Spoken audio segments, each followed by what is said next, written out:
Hello আমার sweet cute বন্ধুরা, কেমন আছো তোমরা? নিশ্চয় আমার গল্প শুনে শুনে খুব সুখ নিচ্ছ আর আনন্দে আছো, তাই না? তোমাদের আনন্দ দিতেই তো আমি নিয়মিত তোমাদের জন্য নতুন নতুন গল্প নিয়ে হাজির হয়ে যাই। তো চলো, তোমরা যারা এখনও আমার চ্যানেলটি সাবস্ক্রাইব করনি তারা প্লিজ প্লিজ প্লিজ আমার চ্যানেলটি সাবস্ক্রাইব করে দাও। বাইরে বিকেলের হালকা বাতাস বইছিল। জানালার পাশে দাঁড়িয়ে থাকতেই মিষ্টি বাতাসের সঙ্গে ভেসে এলো কুমড়ো ফুলের মৃদু ঘ্রাণ। নিশা জানালার পর্দা সরিয়ে বাইরে তাকালো। গাছের ফাঁকে ফাঁকে রোদ্দুরের টুকরো ছড়িয়ে পড়েছে। মনে হচ্ছিল যেন প্রকৃতি তার আঁচলে রং ছড়িয়ে দিয়েছে। আজকের বিকেলটা নিশার কাছে বিশেষ ছিল। বাড়ির পেছনেই সৌরভের সঙ্গে তার দেখা হবে। গত 2 মাস ধরে তারা নিয়মিত এখানে এসে সময় কাটায়, কিন্তু আজকের অনুভূতি একদমই অন্যরকম। সৌরভ বলছিল, আজ কিছু কথা আছে নিশা। নিশা ভেতরে ভেতরে এক ধরনের অধীর অপেক্ষা নিয়ে কথা বলছিল তার সাথে। তারা সাদা রঙের প্রিন্টেড সালোয়ার কামিজ পরে বাগানের দিকে পা বাড়ালো নিশা। পায়ের নিচে শুকনো পাতার মচমচে শব্দ শুনে পাখিরাও যেন সঙ্গ দিল।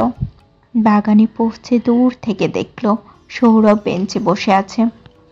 তার চোখে সেই চিরপরিচিত মায়া, যা নিশাকে প্রতিবারই অন্যরকম এক শিহরণ দেয়।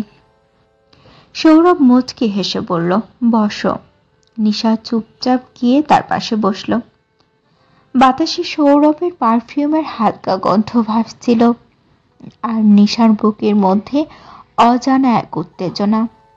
নিশা জিজ্ঞেস করল, তুমি কি বলতে চেয়েছিলে যেন? সৌরভ কিছুক্ষণ চুপ থেকে তার হাতটা ধরে বলল, নিশা, আমি অনেকদিন ধরেই তোমার সঙ্গে একটা স্বপ্ন বুনে চলেছি। তোমাকে ছাড়া আমার দিনগুলো অসম্পূর্ণ লাগে। তোমার হাসি আর তোমার কথার মধ্যে আমি আমার পৃথিবীকে খুঁজে পাই। তুমি কি আমাকে জীবনের অংশ হতে দেবে? নিশার চোখে জল চলে এলো।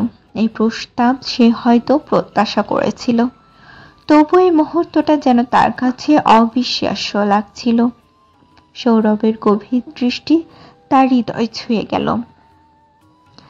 বলল, সৌরভ, আমি জানতাম একদিন তুমি বলবে, কিন্তু আমারও একটি স্বীকারোক্তি আছে। আমি তোমাকে ভালোবাসি অনেক দিন ধরে। তোমার পাশে দাঁড়ানোটা আমার জীবনের সবচেয়ে শান্তির জায়গা। সৌরভ খুশিতে নিশাকে জড়িয়ে ধরল। বাগানে তখন কেবল পাখির কুজন আর তাদের নিস্তব্ধ ভালোবাসার সাক্ষী ছিল। এরপর থেকে তাদের গল্পটা নতুন ভাবে শুরু হলো। বাগানের সেই বেঞ্চটা তাদের ভালোবাসার স্মৃতি ধরে রাখলো, আর প্রতিদিনের সূর্যাস্ত যেন তাদের ভালোবাসার প্রতীক হয়ে রইল। নিশা সৌরভের জীবন যেন সত্যি এক নতুন অধ্যায় শুরু করলো। তাদের ভালোবাসার গল্পটা শুধু বাগানের বেঞ্চের মধ্যে সীমাবদ্ধ থাকেনি। শহরের কোলাহল পেরিয়ে তারা নিজেদের ছোট্ট একটা জগৎ তৈরি করেছিল। সেখানে কেবল ভালোবাসা আর যত্ন ছিল। এক বিকেলে নিশা সৌরভ বাগানের বেঞ্চে বসে গল্প করছিল। আকাশে সোনালি রোদ মিশে সন্ধ্যার আগমনী বার্তা দিচ্ছিল। সৌরভ নিশার হাতটা নিজের হাতে নিয়ে বলল, জানো নিশা, এই বাগানটা শুধু আমাদের স্মৃতি নয়, এটা আমাদের ভালোবাসার সাক্ষী। শহরের কোলাহল পেরিয়ে তারা নিজেদের ছোট্ট একটা জগৎ তৈরি করেছিল, যেখানে কেবল ভালোবাসা আর যত্ন ছিল। এক বিকেলে নিশা আর সৌরভ বাগানের বেঞ্চে বসে গল্প করছিল। আকাশে সোনালি রোদ মিশে সন্ধ্যার আগমনী বার্তা দিচ্ছিল। সৌরভ নিশার হাতটা নিজের হাতে নিয়ে বলল, জানো নিশা, এই বাগানটা শুধু আমাদের স্মৃতি নয়, এটা আমাদের ভালোবাসার সাক্ষী। আমি চাই এই ভালোবাসা একটা পরিণতি পাক। নিশা অবাক হয়ে তাকালো, বলল, মানে? সৌরভ পকেট থেকে ছোট্ট একটা মখমলের বাক্স বের করলো। বাক্স খুলতেই ভেতরে থেকে ঝলমল করে উঠল একটি সোনালি আংটি। নিশার চোখে বিস্ময়ের ঝিলিক। বলল, নিশা, আমি চিরকাল তোমার পাশে থাকতে চাই। তোমার হাসি আমার জীবনের আলো। তোমাকে বিয়ে করতে চাই। তুমি কি রাজি?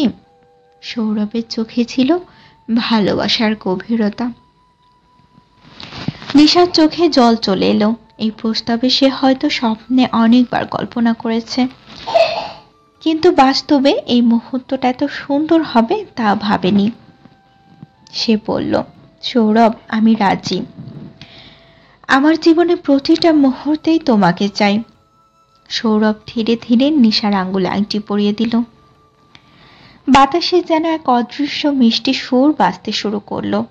নিশা চোখ বন্ধ করে সেই মুহূর্তটা হৃদয় বন্ধী করল।